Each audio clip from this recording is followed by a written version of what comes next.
Welcome to Let Me Fix This. Enjoy the video. In this video, I will explain how to make tomato chutney. First, select ripe, firm tomatoes for the best flavor. Next, prepare your other ingredients, including onions, garlic, and a selection of aromatic spices. You'll then combine everything in a pot and cook it down slowly. Finally, we'll cover how to properly store your delicious homemade chutney so you can enjoy it for weeks to come. For this recipe, you'll need about 2 pounds of ripe tomatoes, such as Roma or beefsteak, finely chopped. You'll also want 1 cup of chopped onion and 2 cloves of minced garlic. For the liquid, measure out 1/2 cup of apple cider vinegar.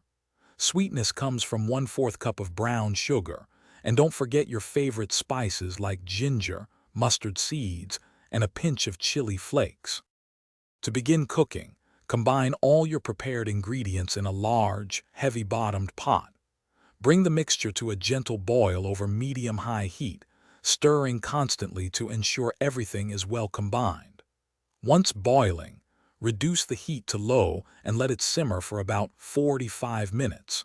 Remember to stir occasionally to prevent the chutney from sticking to the bottom and to ensure even cooking. Proper storage is key for enjoying your chutney later. First, sterilize your canning jars and lids thoroughly. Carefully ladle the hot chutney into the prepared jars, leaving about 1/2 inch of headspace. Seal the jars tightly and process them in a boiling water bath for 10 minutes. Once cooled, your delicious tomato chutney is ready to be enjoyed with cheeses, crackers, or as a flavorful accompaniment to curries. Thanks for watching. If you found this helpful, don't forget to like and subscribe.